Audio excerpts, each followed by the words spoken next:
I got a phone call from Colin. I was visiting him in New York City in 2007, which is eons ago. And he said to me, our beloved Tower Records store that closed in Sacramento and was founded there, they actually started in the 1940s. Did you know that? On the back shelf of a drugstore. And the fact that none of us knew that and suddenly realized if it started like that and it ended so, dramatically in a 6-year span blowing up in the 2000s, there could really be a great documentary here for us to explore. I was fascinated by it. I thought that there was a story there, and I was shocked that no one else had done it. The fact that Russ Solomon started selling used 78s out of his father's drugstore in Sacramento, California in 1939, and then in 2006 had to shutter over 100 stores around the world, almost 200 stores. That seemed like a pretty incredible journey that warranted a documentary. This is really Colin's baby. Him and Sean are from Sacramento, and 7 years ago they started out to make this documentary.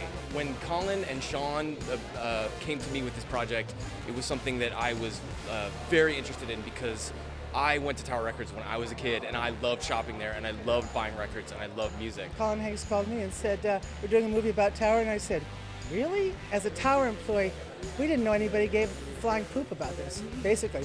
And he said, well, people really care about this. And I said, well, Colin, I'm going with it. If you think it's important, we're going to do this. Yeah, and so he was, and I'm really glad that he actually came. I never thought really it would come to fruition. After a few years of constantly being told, no one cares, no one's going to care, I don't understand if anyone is, I don't understand what you're trying to do, I don't think anyone's really going to care about it, to then have this outpouring of thousands of people who desperately cared about it and desperately wanted to see the movie. That was really special. I have so many personal memories. I remember buying a Public Enemy tape there, Fear of a Black Planet. I remember buying one of my favorite records of all time, Blood Sugar Sex Magic. I bought it at Tower Records back when they had long boxes, and I cut out the long box, put some tape on it, and had a de facto poster in my teenage bedroom, all those kinds of things. Premiering here at South by Southwest is awesome. It's my first time, so I'm very excited. This is the only place we wanted to have the movie. I mean, between Janet Pearson and their team at South by and what they've done, putting this